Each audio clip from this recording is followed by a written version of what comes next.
Assalamu alaikum wa rahmatullahi wa barakatuh. Alhamdulillah wassalatu wassalamu ala rasulillah wa ala alihi wa sahbihi wa man walahu wa ba'du. Tukiendelea katika kubainisha hikma mbalimbali ambazo zimefikiwa na wanazuoni katika kufanywa funga kuwa ni wajibu na ni faradhi kwa ummati Muhammadin, mbali ya mbili ambazo nimezungumza, tunaendelea na hikma nyingine. Hikma ya tatu, anna as-sawma mujibu lirrahma wal ataf ala almuhtajin, kwamba funga inawajibisha kuwa na huruma na kuwa na upole kwa wale ndugu zetu wahitaji yao, wale wenye kuhitajia. Fa inna swaima idha dhaqa alama al-ju', kwa sababu mfungaji pindipo anapoonja ule uchungu wa njaa, fi baadhi al-awqat, katika baadhi ya nyakati, tadhakkara, anakumbuka kwamba kuna ndugu yangu hapati chakula, nami nilikuwa nikimpuuza, kumbe ni wajibu wangu sasa kumtafuta na kumsaidia, kwa sababu njaa si kitu cha mchezo. Anamkumbuka man kana hadha haluhu, yule ambaye hali hii ya kushinda na njaa ndio hali yake takriban ala madari sana, kwa mzunguruko wa mwaka mzima mtu chakula chake ni cha taabu, na katika nyakati zote. Fatadubu fi nafsihi mashairu riqqa warahma, inapenya na kuingia katika nafsi yake zile hisia za huruma na kufanya ihsan upande wa wale wenye kuhitajia na wale ambao Allah subhanahu wa ta'ala amewanyima riziki na akawapa kwa kiwango kidogo. Fayabsutu yadahu min fadli rabbih, ananyoosha mkono wake kunako fadhila ya Mola wake kumpatia mwenzake muhtaji. Fayanalu bidhalika ma inda Allahi min husni aljaza, akifanya hivyo anapata kutoka kwa Mwenyezi Mungu malipo yaliyokuwa mazuri, kama ambavyo tunafahamu malipo ya mwenye kumlisha ambaye ana njaa ndani ya mwezi mtukufu Ramadhani. Tutaeleza katika darasa za mbele. Yaqulu sahibu alqawaid, aliyetunga kitabu cha Qawaidi, anasema wa faradha subhanahu as-sawma, amefaradhisha Mwenyezi Mungu funga, ala dhawi al-faqa wal aghniya, kwa wale wenye ulofa na wale matajiri, likasiri shahwati nafsi, ili kuvunja matamanio ya nafsi, ambayo hiya dabatu shaitan, ndiyo mnyama wa shetani huyo ambaye anampanda. Waliyarifu idha swamu ramadhana ma yukasihi dhaul faqa, na wajue watu pale wanapofunga Ramadhani, hasa wa matajiri, yale yanayowapata wale wasiokuwa nacho, masikini, min shiddati almajaa tula zaman, katika njaa kali wanaoipata kwa muda wa zama zote. Yani mtu mwaka mzima chakula chake ni cha kubakhtisha. Falqalbu fi shaba' walbatnu khamswan, kwa sababu moyo ni katika kushiba na vile vile tumbo ni katika njaa. Kwa hiyo unakuta kwamba tumbo lapata njaa, na huyu mtu anayeshiba siku zote, kama kusingelikuwa nafunga, asingelijua kwamba kumbe njaa ni shida. Hiyo ni hikma nyingine ambayo tunaipata na inashika nafasi ya tatu.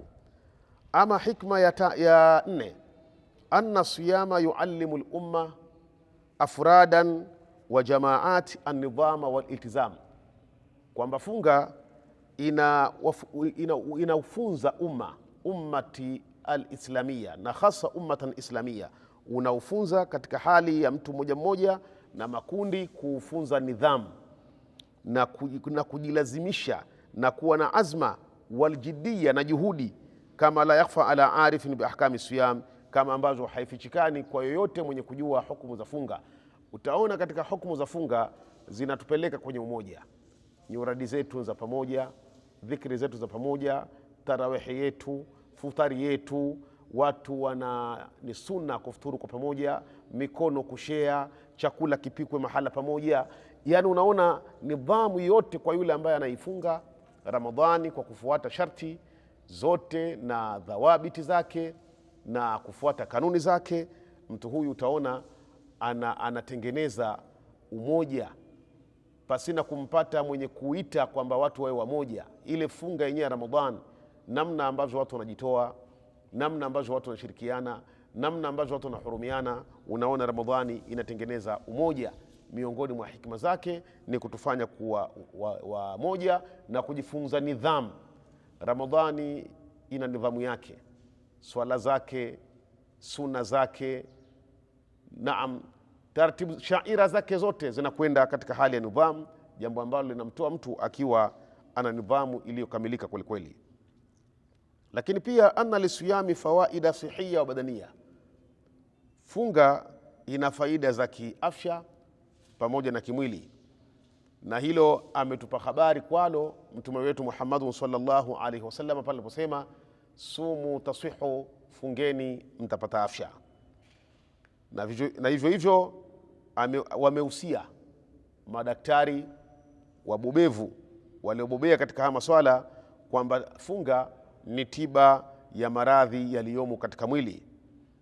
Na miongoni mwa faida za funga katika upande wa afya kwamba yenyewe funga yudhibu shuhuma azaida, inayayusha mafuta ambayo huzidia katika mwili, wa yutahiru almaida, na utaharisha au usafisha utumbo, min arrawasibi, kunako yale mabaki ya vyakula, wa yurihu aljihaz alhadmi, na ustarehesha au pumzisha ile mashine saga chakula, inapata kupumua kidogo katika ule muda wa mwaka mzima inavyofanya kazi pasina kupumzika, hapo inapumzika mashine ile.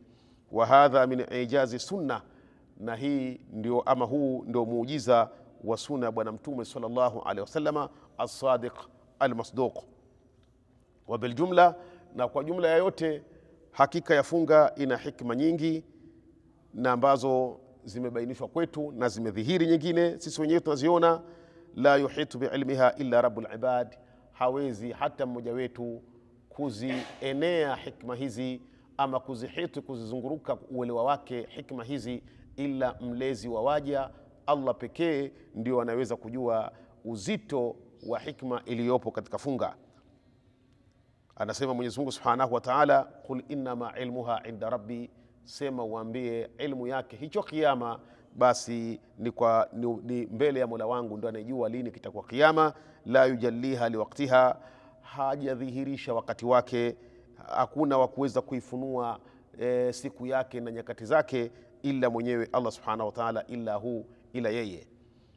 Ndugu zangu, hapa imekopiwa na imechukuliwa namna ambavyo waja walikuwa wakimuuliza sana Mtume Muhammad juu ya kiyama kitatokea lini, jambo la kuijua hikma ya funga. Kama ambavyo kiyama Mtume hakukibainisha na watu hawakuelewa mpaka leo kwamba kitakuwa lini, vivyo hivyo hikma kubwa ama ilmu gani ipo katika funga tunajitahidi na wanazuoni wanajitahidi kutueleza, lakini mwisho wa siku ilmu yake ipo mbele ya Allah Subhanahu wa Ta'ala. Wa shukran lakum, wassalamu alaikum wa rahmatullahi wa barakatuh.